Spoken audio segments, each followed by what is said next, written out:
Hello everyone, thank you for joining us today for our WordStream and Hanapin Marketing joint webinar on conducting PPC audits. We've got a really exciting presentation for you prepared today for our optimization clinic, and I'm pleased to be joined with my valued and esteemed colleague Sean Gwadlin from Hanapin Marketing, and he's a blogger there and an account manager there. And if WordStreamers, if you've never heard of PPC Hero, then let me just give you a little background there. They're a real amazing agency. They work with kind of medium and large size clients, and they also have a blog called ppchero.com. And I've been reading their blog for about 5 years now, and they produce really great content and expertise. So it's really great to be doing this webinar with you guys. Sean, do you want to say anything? It's just great to be here, Larry. Thank you for having me. I was honored that you consider me an esteemed colleague. You are also an esteemed colleague, so thanks for having me. It's exciting.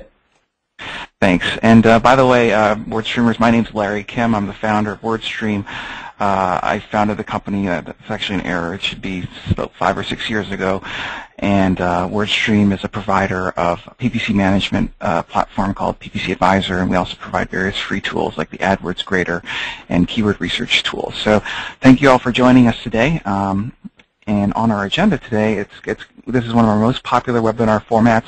It's a kind of a live PPC account optimization clinic. So as you know, I sent you all out a couple emails over the last couple of days asking you to, if you'd like to have your account graded for free by Sean and I, just to send over the link. And Sean and I looked it over earlier this week, and we picked 2 accounts. And so we're going to be looking over 2 accounts that we've selected, and we'll be helping diagnose sort of the challenges and the opportunities that are present in these accounts, and it'll give you a sense for kind of our workflow and what it is we look for when diagnosing and auditing accounts. And Sean also has a little bit about kind of his own guiding formula, what he does, how he prioritizes his tasks. So I think that's going to be valuable as well. Please take part in our interactive webinar today. It's a live webinar, so if you want, you can tweet stuff, include the hashtag PPC Clinic in your hashtags. That way, we can all participate, and I think Megan and Chris are going to be looking at that as well. They're our marketing colleagues here at WordStream and Hanapin. And Sean, I think wanted to talk a little bit about his guiding formula. Take it away, Sean. Yeah, absolutely, Larry. So I hope that of the people that are watching this, maybe somebody else writes this down next to their desk and kind of looks to it whenever they're questioning things. This was a formula that was given to me by a colleague of mine, Jeff Allen, that I work with, and it's something that it was like a light bulb moment for me. I don't know if it's because I'm a math nerd at heart or if just seeing things written out like this made sense to me, but whenever I'm approaching PPC, all of the actions that we're taking, I think are either going to affect your cost per click or your conversion rate. So if you're doing something, how is this going to reduce your cost per click, which is ultimately your goal, or how is this going to increase your conversion rate? At the same time, leads is what you're going for, so you want to have as many of those as possible. And then spend, in a lot of cases, is fixed. Not everybody has unlimited budgets for PPC, and so it's getting the most out of your spend, and that's by reducing CPC. And so a lot of the things we're going to talk about in today's optimization clinic are ways to reduce your cost per click. And so that's having a really robust keyword list with long tail stuff, and so there's less competition and those clicks are cheaper. It's having a higher quality score, so your ad rank is higher in AdWords, and because of that you're paying less for each of your clicks. All the different things that we're going to touch on at a certain point are going to reflect back to cost per click. And then conversion rate is something that's kind of what happens when people get to your site. So it's what you're doing with your traffic, how you're making sure to optimize that and make that you're driving traffic to your site through cost per click, but then what are you doing after it? So sometimes your conversion rate can be affected by things like targeting. If your keywords aren't detailed enough or specific enough for what you're trying to get people to do, you're going to have a bad conversion rate. It can go beyond even having conversion rate optimization on your site itself. It's kind of putting together the targeting that AdWords makes possible to you and just making sure that it's optimized for conversions. So it's the type of people that you want to get. I have that written down, literally right next to my computer monitor, and I have it highlighted in orange, CPC and conversion rate, because those are the two that we can make a difference on. Those are the two that we can change. And I've actually had it up there so long that it kind of gets faded, and every like 3 months I have to re-highlight it because I don't think it stands out enough. So eventually I'll probably wear out paper, but it's still good for now. That's how I always approach PPC, and that's kind of what I keep in the back of my mind when I'm doing these things. Does that all make sense to you, Larry? Is there anything that I guess that you wanted to say about it as well? I know it is my formula that I introduced. No, that's great. I think of it the same way. I just kind of I flip it on its side so it looks like a nice little triangular funnel. But that's but that's the only difference. My poster is a little different looking. All right, awesome. So great. I think that's a great workflow to think through in terms of like your process and stuff. And why don't we just dive right into the what we've all been waiting for here, which is the live clinic. Let's look at some two real AdWords accounts, and we'll be kind of pointing out sort of the positives and the negatives and how to optimize. And now, and first of all, I'd like to thank everyone who submitted their accounts to be optimized today. Certainly, we don't have the opportunity to look over all of them, but I think that it's really great that you're submitting kind of, especially people who submitted kind of the greater reports that didn't look so hot, perhaps, because I think that's really really a positive thing to be trying to get to optimize and improve your account, even if it's admitting that things aren't necessarily going perfect just yet. So I think that's a great attitude. Why don't we look at the first report here? It's this one right here, and so. In this clinic, what we'll be looking at is we'll be looking at actual AdWords report cards from the WordStream AdWords Performance Grader. And if you haven't heard of that, it's just a free tool for doing an audit of your account. You can do that from either WordStream.com or from PPCHero.com.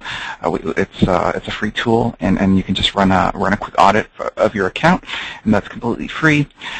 In order to just maintain some privacy, what I've done here is I've taken a screenshot of the report card that we're going to be looking over today, and I've kind of obfuscated out the company name in terms of, it's just so that we don't know exactly who this mysterious advertiser is, but the data and stuff we'll be looking at in detail. And so this particular report that we're looking at has to do with a company that's in the energy industry. So it's like a really great kind of a vertical for paid search, because I would think that there's decent margins in terms of kind of like, doing solar panel roofs and all this stuff. There's probably more margins than, say, like selling bubble gum. So this is a great business. The company here, they're spending roughly $5,000 a month on paid search, and I think that's pretty typical. Maybe Sean works with like slightly larger accounts. Typically, WordStream probably works with smaller accounts. But basically, the bad news is that the WordStream did a analysis on this account, and we've come up with a grade of 0%. Meaning, like, we grade on a curve, and we look at thousands of reports cards like within the energy industry and try to figure out like how does this account compare to the other paid search accounts out there, and as you can see, this one is not performing up to par.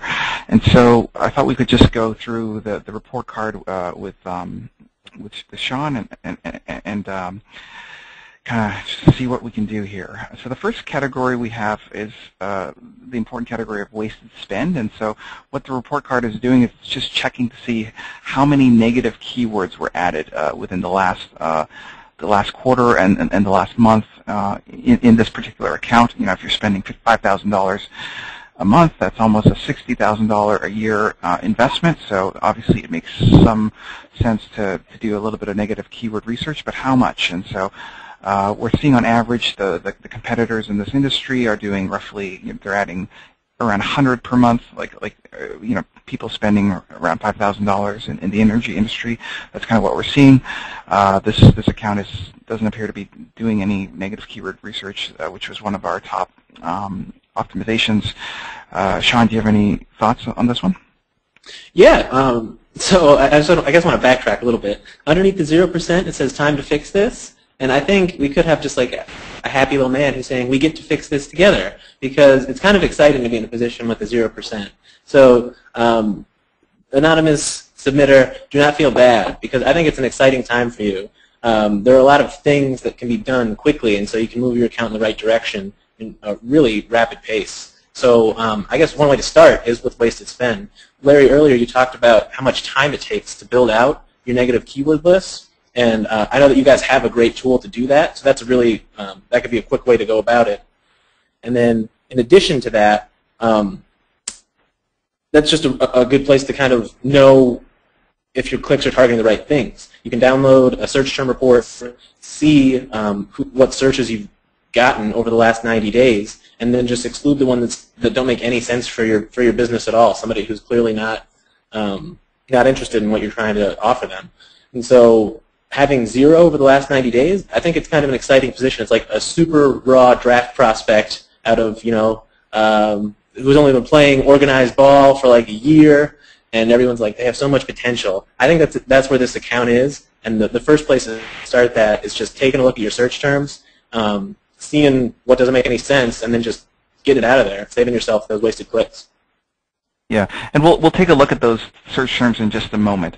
The only thing I would want to add here is that I feel like this is a really good place to start in terms of this anonymous advertiser. If you're not sure where to begin, this is kind of like the low-hanging fruit, because I think that right off the bat you could probably see anywhere from a 5 to 30% improvement in terms of your cost per click and wasted spend elimination, and that savings could then be applied to more valuable clicks. So that's like Sean was saying, that's pretty exciting.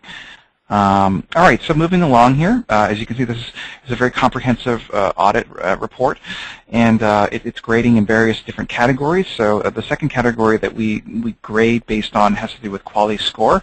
I happen to think that quality score is one of the more important metrics in a PPC account performance, because it kind of determines your cost per click, it determines your ad rank. These are very important factors in terms of your success or failure at paid search.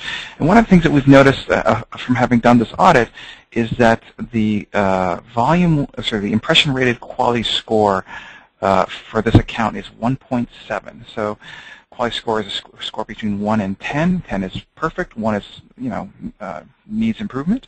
And you kind of want to be, you want to be somewhere in the middle there, like, 4, 5, 6, 7, 8, 9, 10 could be great. And what we're seeing here in this distribution, unfortunately, on this curve, the yellowish curve is sort of the distribution of quality scores of the keywords that we see in typical accounts in this industry that are spending roughly the same amount. And the green bars, that's what we're seeing in this particular anonymous account. And so you can see how the shift, there's most of the quality scores in this particular account is like in the 1 and 3 range, whereas more typically we would see more like 5, 6, and 7s, for example. So I think that's possibly an issue. What do you think, Sean? I think as we're going through this, it's kind of emerge as a trend that all this stuff works together. So we just talked about negative keywords and how they don't have any in the account. That translates to quality score. So right now, click-through rates are very low because there are no negative keywords in the account, and because of that, we have low click-through rates and we have low quality scores. So Google's saying that whatever ads that are in this account, they're just not useful for the users. Nobody's clicking them, so they're choosing to kind of penalize them by giving them a lower quality score. And so it all just works together in a relationship. If you have more negative keywords, you'll improve your click-through rate, you'll be able to bid more aggressively knowing that you're doing a good job with those keywords, and your quality scores should be able to move in the right direction pretty quickly. I'm thinking with this distribution between 1s and 3s, just a handful of optimizations, you can really move this thing in the right direction. So again, it's a position where it's not great right now, but it's just so much opportunity. You can turn all those 1s, and we're going to talk more about keywords in a little bit. So some of those 1s, they might not be the best targeting terms, they might not just work for the account, but also if you just add in some negative keywords, they're going to be a lot better, and Google's going to take that into account when it kind of tells you if you're good or not with its quality score metric. It can kind of determine your self-esteem as a pay-per-click marketer. Yeah, awesome. And we actually calculate sort of the benefit. So like if this anonymous advertiser could go from a 1.7, if they could increase it by 3.5, then you'd expect this advertiser to save, $7,000 or get 1,400 more clicks per month. So that's a lot of leverage in terms of like, kind of glass half full looking in terms of like all this optimization that could be had. So I think that's great. So our next category has to do with impression share, and so impression share, that's just an important measure in AdWords that tells you how often your ads are appearing for the searches that you're hoping to target. Like Google does, you'll notice when you do a Google search on the keywords you're targeting, your ads don't always show up, and so the reason is because Google doesn't monetize 100% of their ad inventory, and so ideally you want to make it so that you're capturing sort of the lion's share of the available searches that you're interested in. Unfortunately, what we're seeing here is that it's kind of the opposite, unfortunately. So like of the 100% of universe of available searches that this anonymous advertiser is targeting, only 45% of that available impressions are actually being targeted. Whereas 50% of that is Google is preferring not to show the ad, and the reason has to do with either it has to do with low ad rank, which could be a combination of poor relevancy or lower, or that the bids are just too low. So, any thoughts? I was actually sort of surprised that it was only 50%. So when you see quality scores where over half, or just the majority of the quality scores are a 1. You get that status, the dreaded orange status that says rarely shown due to low quality score. And so to see that they already have 45% of they're already getting 45% of a share, honestly, my first impression was I was surprised. I was like, wow, they're still getting 45% with those quality scores. So I think that's good that there's still a presence, but it does make me question just, I'm guessing the bids are pretty high to still have a low quality score like that and then still have only 50% lost to ad rank. This is just an estimated guess on my part, but I would say that they're probably paying a lot for the clicks that they are getting because they have a relatively high impression share considering where they sit with quality score. Do you think that that is a correct assumption, or would you lean a different way with that? Yeah, that's clearly the case. The advertisers bidding up the keywords to capture the 45% of the impression share that they're capturing. That's what I was just kind of scrolling up and down to see if the Irish CPCs are here, but they're actually not on this report. So unfortunately, I can't confirm, but I'm pretty sure you're dead on there. My gut says they are pretty high, so that makes me nervous for them. But that's another place where we can improve. Right. That's an opportunity for optimization, which you should be very excited about, anonymous advertiser. So our next category has to do with click-through rate, and this is probably one of the most popular sections of this audit report because it shows you the click-through rate of the top 200 keywords in your account, in terms of the average position, that the keywords are showing up in. And so obviously you'd expect to have a higher click-through rate, 5, 10, 15, 20% if you're in the first or second spot, whereas if you're in like the 7th, 8th, 9th, or 10th spot because you're towards the bottom of the page, you would expect to have much lower click-through rates. And so that's why this plot is really interesting because you can see the distribution of your click-through rates based on the ad position. So the yellow curve on this page has to do with kind of the expected click-through rate for a particular ad position. And then you can see how a lot of the keywords are actually falling far below the yellow line there in terms of like what typical click-through rates you'd see. And so the average click-through rate of this account is actually for search. It's just 0.91%, even though they're in a relatively high spot on average, like the second spot on average, 2.25. What do you think about this one, Sean? Again, this kind of harkens back to what we were just talking about, but that average position is pretty high considering what the quality scores are. So seeing seeing a 0.91%, like your little line says, it's definitely suboptimal. It's not what you want. It's not what you should be capable of getting at such a high position, because you're probably above the above the organic results in a lot of cases. And so I see that you're hovering over the different queries right now, or the different keywords, so you can see.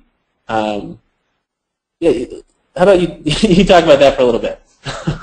Sure. It might be easier because I'm controlling the mouse here. Basically, what I'm seeing is like this anonymous advertiser has some really awesome keywords that are doing like 10, 15, 20% click-through rates, and they're like real. What's the common denominator here? They're really rich in commercial intent. You know, solar panels for your home, solar power system prices. Like these are people like smart solar energy panels, people ready to buy. You know, they're looking to buy something that's very specific. You know, like he's going after kind of what I would call long tail keywords, because you know, 3 or 4 words. These are all doing pretty well. Solar panel systems for homes, excellent work. The keywords that are doing not so good are they appear to be more like more around informational queries, such as you know, is solar power worth it?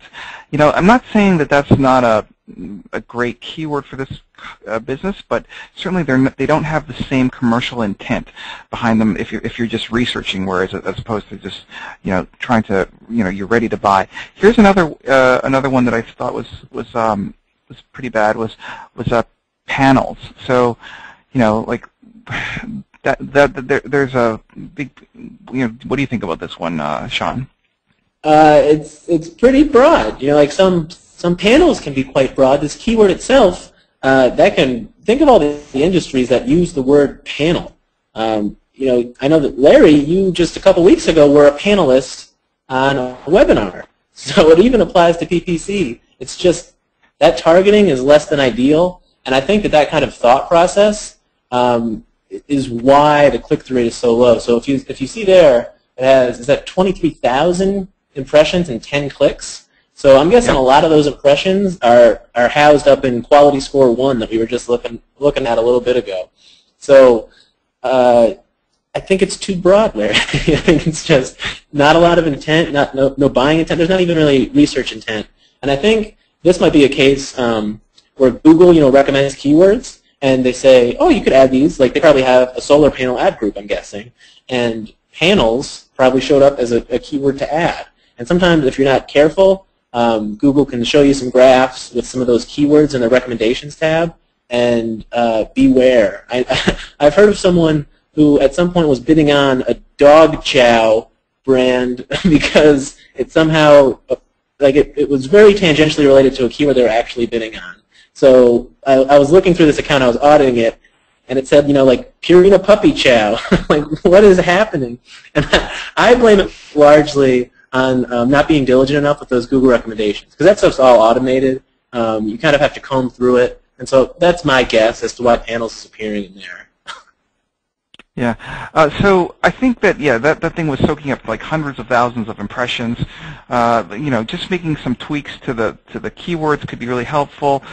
In terms of the click-through rate of 0.91%, even though the advertiser is on the second spot on average, so that's pretty. I would consider that to be pretty low. So in the kind of the bottom 10 percentile in terms of the comparable analysis, other energy companies that are spending similar amounts of money. So there's definitely some room for improvement there. So let's move along to. Oh, go ahead. So, just one more thing to add. People sometimes ask, they'll reach out to PPC Hero and say, what's a good click-through rate to start with? And I just always say, right out of the gate, you want to get to 1%. But if you can see, you know, 0.9 up to 1% wouldn't be a huge increase, so they're still probably in the lower half of their competitive vertical. But I always say target 1% and then grow from there, because you can get click-through rates really good, especially depending on, you know, what keywords you're targeting and just how your ads are written and what vertical you're in and everything like that. But target 1% and then plan on growing. So it's like you've reached a baseline of acceptability at 1%. And that's just kind of a guideline that I use, and then just grow from there. Awesome. And this advertiser actually has some really good keywords, 5, 10, 15, 20% click-through rates. It's just, I think the count is just being weighed down by some of the underperforming keywords, because Google looks at the performance of the account overall as well. So, so just being more picky maybe. All right, so here we have our next category. It's called account activity. So one of the things that we at WordStream kind of found was that successful advertisers are the ones that spend a decent amount of time, like once a week or twice a month or even every day. Like they're just doing a little bit of work to optimize their accounts on a continuous basis. And so one of the things that we audit in the PPC free AdWords grader is just a quick check to see, like, are you doing, how much optimization work are you doing in the account? Do you have the thing on autopilot, or are you actively, trying out different, ad text and stuff like this? And so one of the things that we noticed is that within the last 30 days, this particular advertiser has been doing, some work. They've, doing some work on the ad text, the keywords, 202 either new keywords or bid changes, 26 new ad groups, or edited or deleted ad groups. We're just measuring like how much has changed in the account, and so this is kind of on the it's not horrible, but it's still on the kind of the lower end in terms of activity, because like there's so many negative keywords that you could be adding, and so many different more specific long tail keywords that you could be adding, etc. What do you think, Sean? I think that this it really speaks to me as someone who's kind of obsessed with my accounts and spends probably too much time thinking about them. It's nice to know that WordStream agrees that the better way to spend your time, being in the accounts.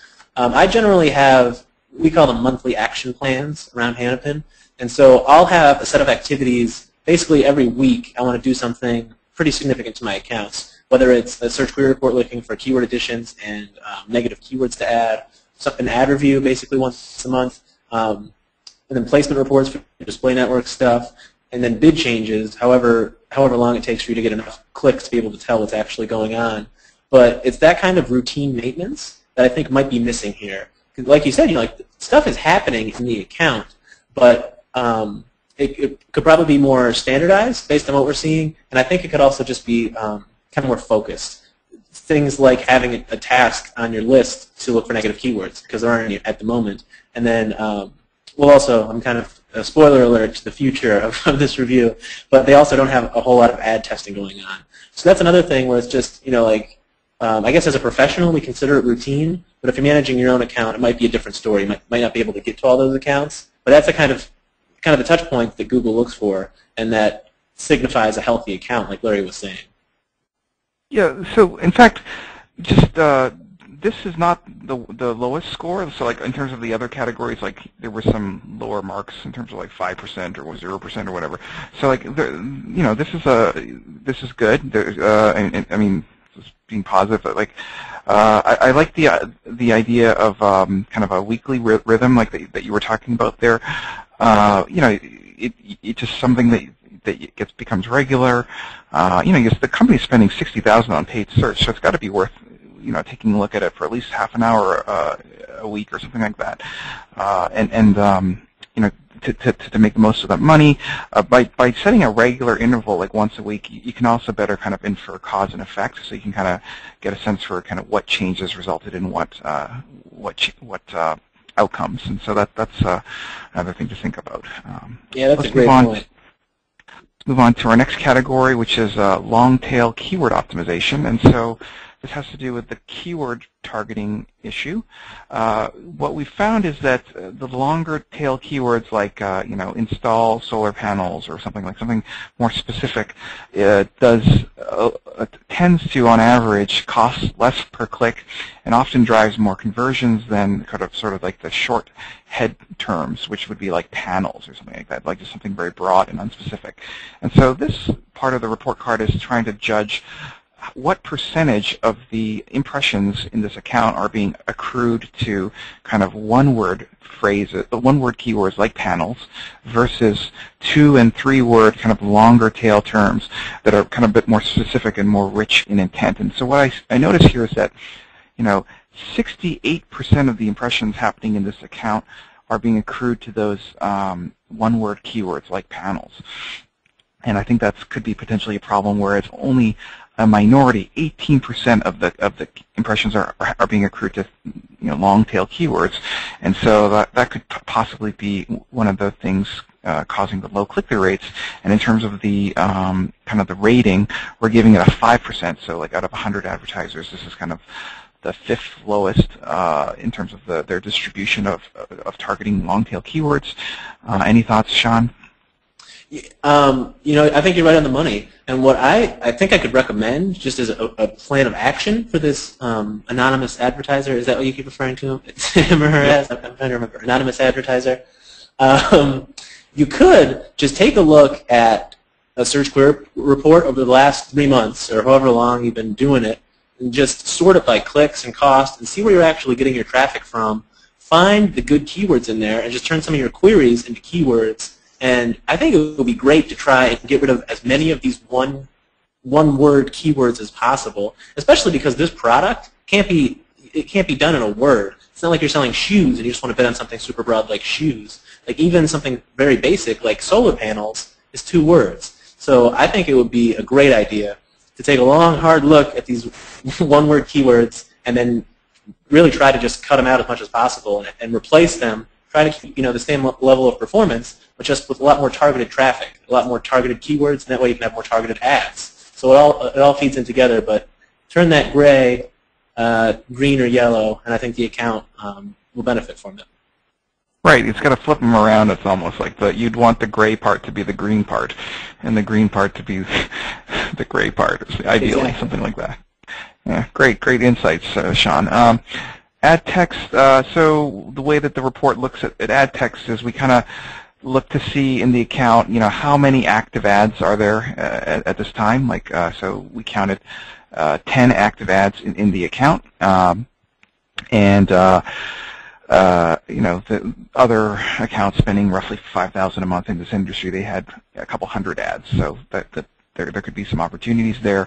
We also look to see, how many active ads were there in every ad group, and so we saw that there was just 1, whereas on average, you tend to see like 2.5 ads per ad group. And so at the bottom here, we've got the best and worst performing ads in terms of the click-through rate. Not a huge amount of difference in terms of the click-through rate, 0.3 and 0.2, so 50% difference. But I've kind of blurred out the URL, but you can kind of get a sense for what the ads look like. Any thoughts, Sean? Yeah, I think some ad optimization can really help with quality scores. I've seen those gains myself, so this one absolutely makes sense to really start trying.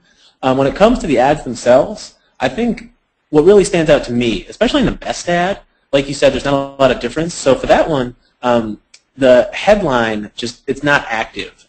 In my experience, I think really active headlines, trying to put a verb, so it kind of, like there's an implication that a user should do something. But best solar and best price, I just don't think that there's a lot of action going on there. And it's also like somewhat confusing. Like best solar is clearly a fragment. It's not a complete thought. And so you can just try to remove, remove 1/2 of those and make it a more compelling thing. So it's like find your best pricing, or can you say best? I thought that was against the policies or something. Maybe I'm just making that up, Larry. I think sometimes it gets slips through, but yeah, I heard it. In an ideal world, Google catches all of those.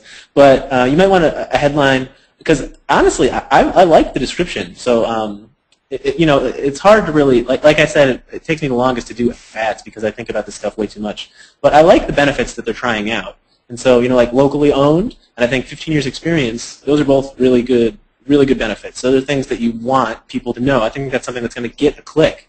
It's just having the right headline that goes with that. So it could be something like "Stay local for your solar," or something like just a little bit more action to them, and then just test to see what the best one is. Because one ad per ad group, you're not finding out what messaging works best. Maybe locally owned is what's really driving this ad's click-through rate, and the 15 years experience. If you split it out and tested it by itself, maybe that would fall out of the rotation. So it's those kind of lessons that you can really find by having a routine ad test in place. Right.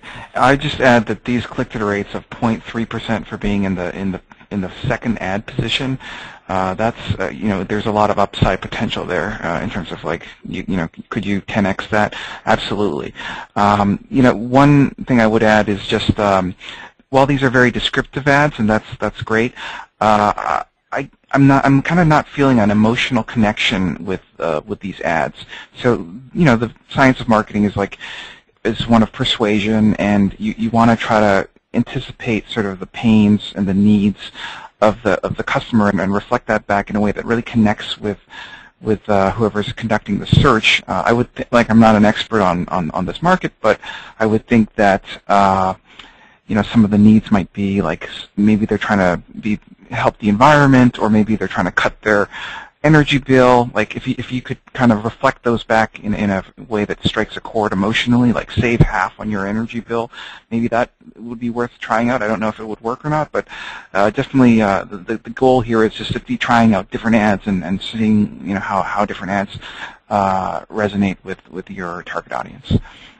Absolutely, that makes total sense. Just thinking about someone who's searching for solar panels on Google, what are they trying to find? And I think finding energy savings is really great. So that's absolutely something worth testing, and I think it stands a good chance at winning an ad test too.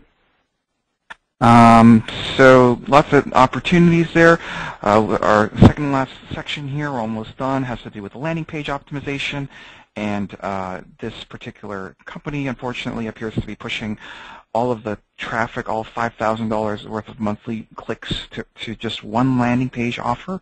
Obviously, you want to be targeted in your landing pages and have different types of offers for different types of searches. And so how many is enough? Well, it depends on the business, but in this particular case, what we're seeing is other advertisers in this marketplace, in this industry, spending $60,000 a year, they tend to have a little bit more landing pages than one.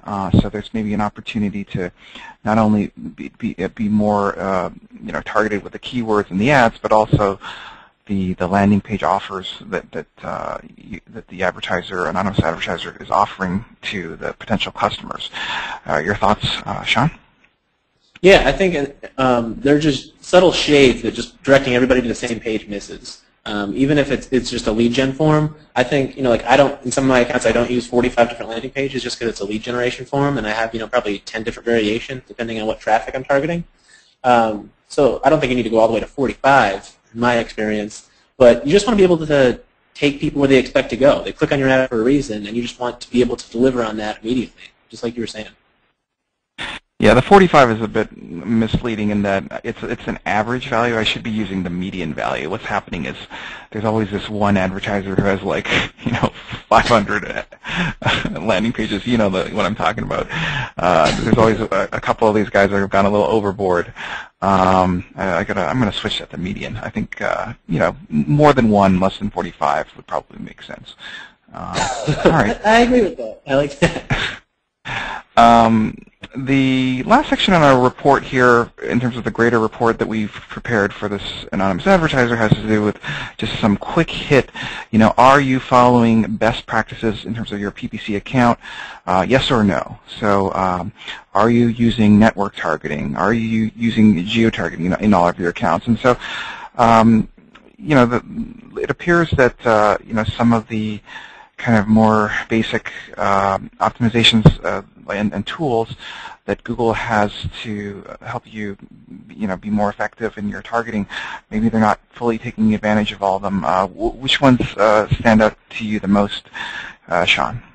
So there are, I guess, 3. Yeah. So geo-targeting is huge because this one also, it seems to service a specific area. So that's something that really should be, that could be a quick fix, a quick win right away.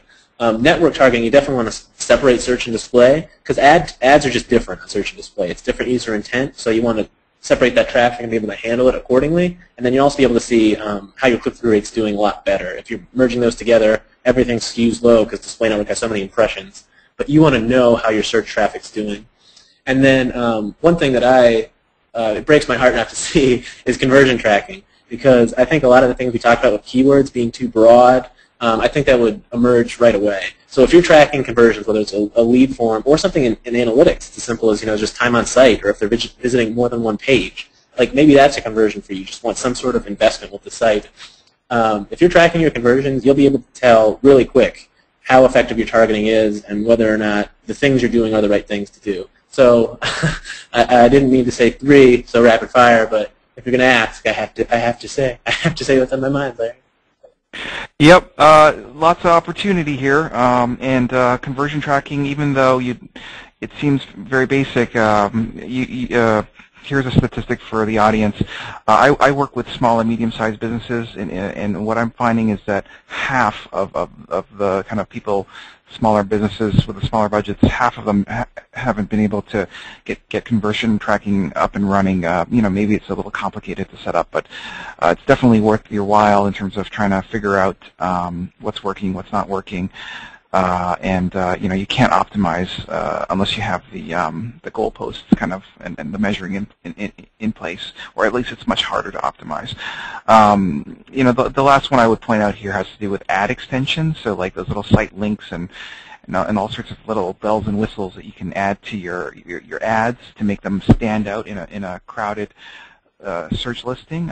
Those could definitely help kind of the click-through rates in this account, which I feel are kind of the root cause of some of the challenges.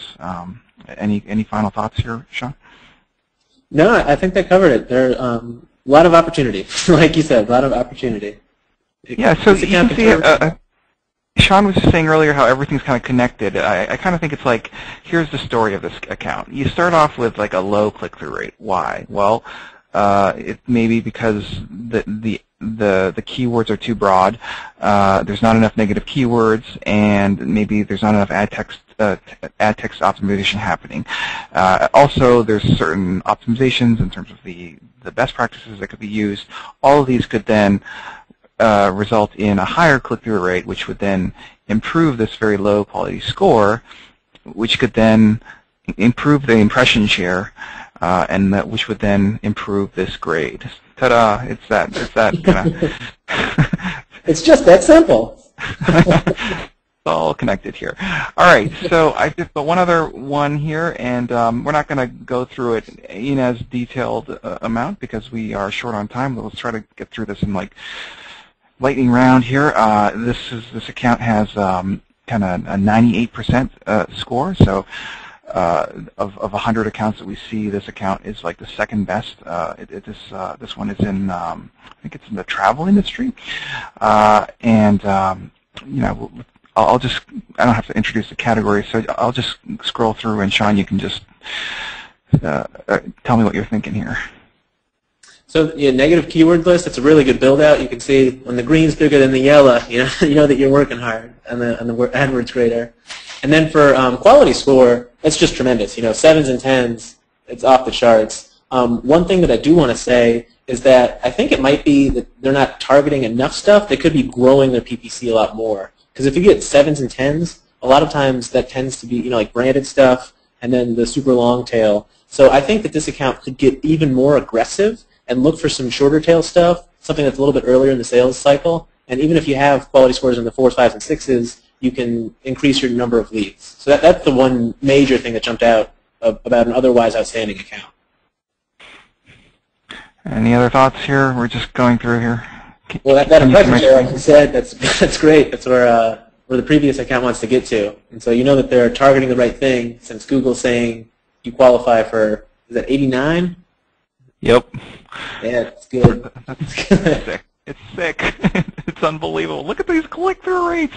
He's got like 60, 80, 40, 20% click-through rates. It's like the chart had to be rescaled because these click-through rates are so sick. And actually, I did look at these click-through the keywords. They're not branded terms. Can you believe this? It's wow. That is, I can hear the joy and kind of the wonder in your voice, Larry, and I totally agree. That's incredible.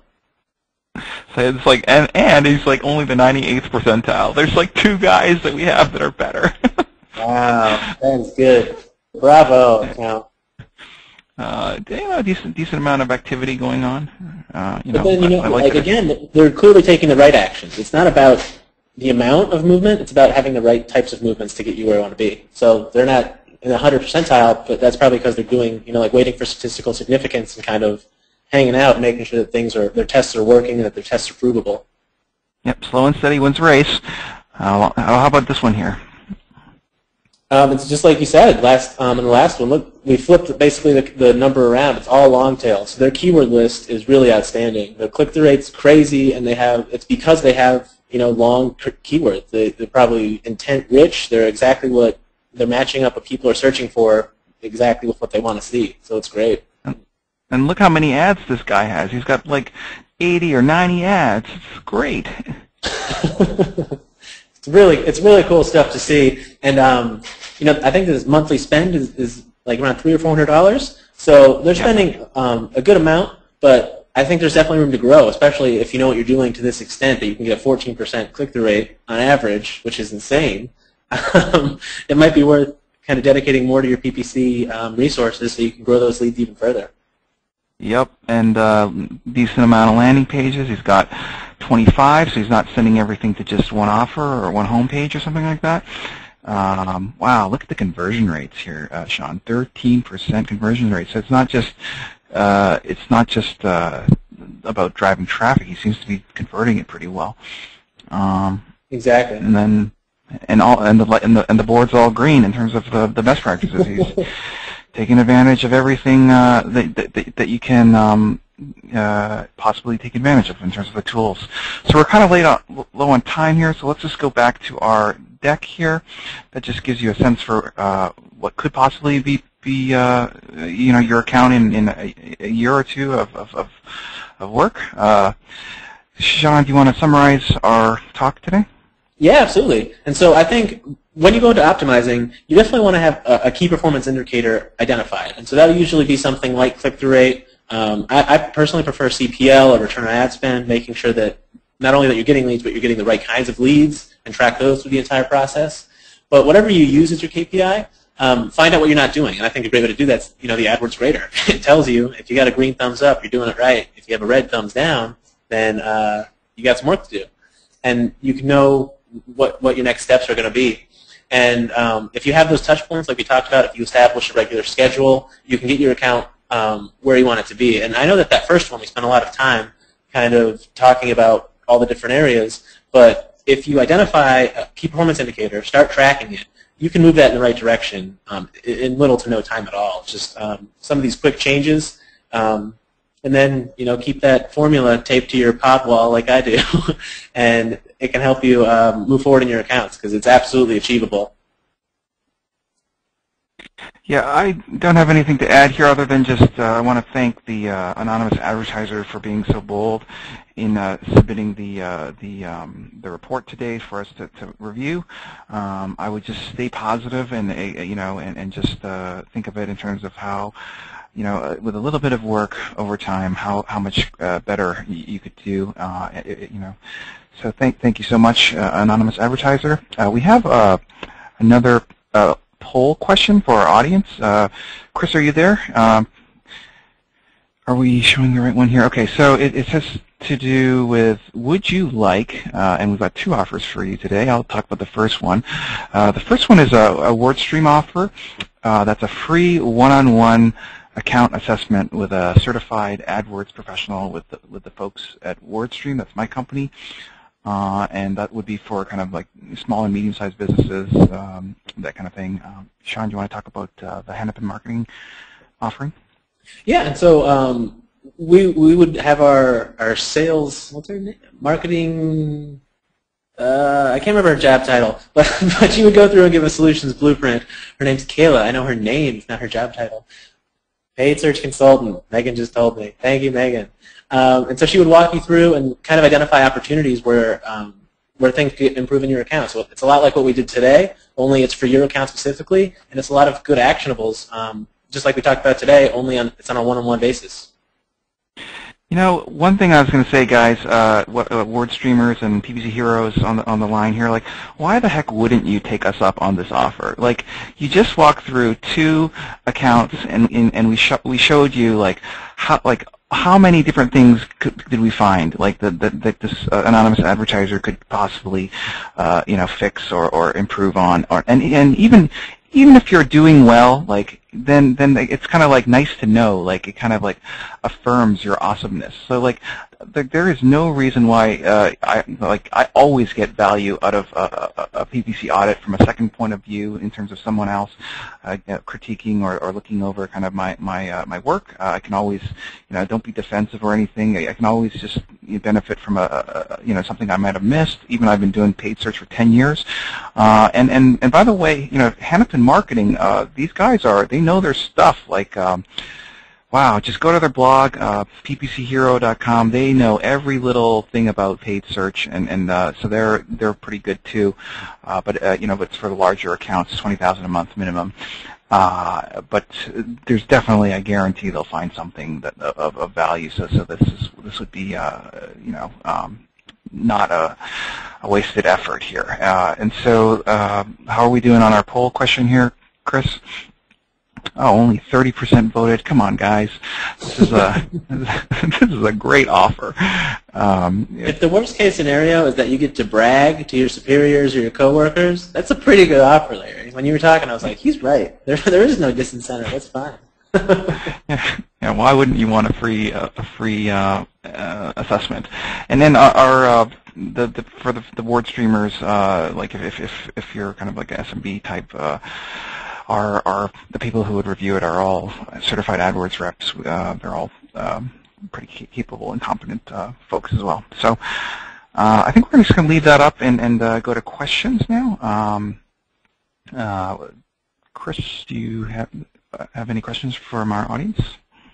Sure. The first question we have here is, can you explain what is a negative keyword? I'll take that one because it's easy. You can take the harder ones, John. It's an important exclusionary targeting method in keywords. So if you wanted to not appear on searches containing a specific word, for example, worst or whatever the word, you would specify that keyword as a negative keyword, and Google would not show your ads for searches containing those words. Okay, another question we have here is, how many keywords do you recommend per ad? I guess I'll take that one, Larry, since you took the first one. So this one, like best practice, and when I came into the industry, what people always said was between 20 to 40 keywords per ad group. And this one, I think I'm on kind of the more obsessive side of things. I get a little like stressed out and fuzzy in my brain if I have more than like between 5 and 10 keywords per ad group. It of course depends on how long tail there are, how much search volume there is there. But for the stuff that really drives traffic for me, I'm really happiest when it's, like if I get a keyword that can spend $1,000 a month, I like to keep that one in its own ad group so I can optimize to it specifically, even just one keyword, one match type of that keyword. I think I'm kind of on the more restrictive end of that. So best practice I heard is 20 to 40 keywords per ad group. What do you operate with there? It's just not the number. It's just as long as they're similar, as long as they kind of fit together, that's fine. Okay, yeah, but the ad makes sense for the keyword. I think that's a good. It's kind of a basic thing to say, but I think sometimes people overlook that and just think of numbers, like you said. So thank you for calling me out on my addiction to numbers. They're both fine, though. You can. I think the limit is 2,000. So don't do that. Do not do that. Well, no, it could be a display network campaign. You can be a little bit more broad and generic in your display network targeting. All right, next question. Okay, we have a question here about, in general, how much time do you suggest I spend in my account each week? So we talked about that a little bit. Slow and steady wins the race. I think it's more about just being regular as opposed to is it 1 hour or half an hour or 2 hours? But I think that like I would no one has like 50 hours a week to spend on paid search unless you're like a full-time PPC Hero Hanapin Marketing agency kind of thing. So, I recognize, you guys probably have other things to do if you're not a full-time agency. So I would just say, if you could dedicate, 30 minutes, 20 minutes a week, and then just make it regular, like pick a couple things, then that would actually be huge. You'd be ahead of 90% of advertisers. So there's a statistic for you. Half of advertisers, small and medium-sized businesses, don't do anything in their account in the last 30 days. And so if you could just do it once a week, you would be ahead of 90% of the others out there. And the search is competitive, so that would be you'd be up there. Sean? Yeah, I think you're right on. It's just knowing your account. It depends how much is going on, how many initiatives you're doing, how much you're testing. I think, like you said, if you have a half an hour a week, as long as you're just dedicated and you know what's going on. I think awareness is the main reason that you want to maintain your account. You want to know what's happening. You want to know why it's happening. You want to know what you did to make it happen. So I think regular maintenance is the way to go about it. I guess a quick plug for someone who used to write for PPC Hero. He wrote a book called PPC on an Hour a Week or something like that. His name's Joe Kirschbaum. I think he contributed to a book, but I've seen that bandied about in one of his bios. So that's one. He recommends an hour a week, as the title would suggest, and I think that that's kind of a blueprint or just a way for you to go about that. So you could check for that book, but I personally haven't read it. I just know his name and the title of the book. So sometimes when people ask how long per week, I think PPC in an hour a week. Maybe it's just that I've heard that title too many times, Larry. So we could all just disregard my company WordStream sells software. Like, we sell a PPC management platform called PPC Advisor, and one of the key selling points of this thing is actually something called the 20-minute PPC work week. So why an hour when you can do 20 minutes? Like, no, just kidding. Yeah, that book is outdated, so the 20-minute does post-dates it. So I think you're more cutting edge. Yeah, but basically what it does is it does a bunch of analysis in your account, kind of figures out low-hanging fruit, prioritizes. It gives you 10 things to do this week that you can finish in roughly 2 minutes per task, so it's roughly a 20-minute PPC work week. And, it's just, the key here is just consistency, I think, as opposed to like number of hours per week. Next question. Okay, I think we're kind of running out of time here, Larry, on questions. But I know after the webinar you like to usually do like a blog post, so maybe we can get a lot of these questions answered there. And also you can take advantage of these offers here and speak to an expert one-on-one, and they can answer a lot of these questions that are coming in. A cool fact someone actually sent to me was that since the last webinar they attended for WordStream, they had a 34% on their grader score, and today they're at 81%. So it's great to see people are in there making changes, being active, and improving their account. So I thought that was really cool. Congratulations. That's great. Just before signing off here, I think we wanted to just point out, if you want to meet Sean and I, there is a conference going on April 9 or April 10. There is 8 to 10 in Austin. It's a hero conference. It's like there'll be lots of PPC heroes in one building. It'll be just like the Avengers of PPC or the Justice League of PPC or something. It's amazing. Sean will be there and a lot of other smart people. So there's a special code here, $200 off with the code webinar_HC, and we'd be happy to, while you're there, answer any other questions that you may have. Anything to add to that, Sean? Oh, it's great. I was new to the industry last year when I went, and it was just mind-blowing. Every session I was like, what? So if you can do it, I think it's really cool to do. And I should also note that you'd be surprised how tall some of the PPC Hero staff is. So if anybody's interested in height-related trivia, it's surprising. And if the $200 off isn't enough, maybe thinking about our heights would get you there. Just what I always wanted. All right. All right, and here's some URLs for people in terms of our contact information. You can shoot Sean or me a note on anything you saw today. There's some free trial stuff for WordStream and a free solutions blueprint offering from with our folks at Hanapin Marketing. So that's awesome. So thanks everyone for attending. I don't have anything else, so thanks again. Thanks, Sean, and have a great afternoon. Thanks, Larry. It was great. Thanks, audience. All right. Bye, guys.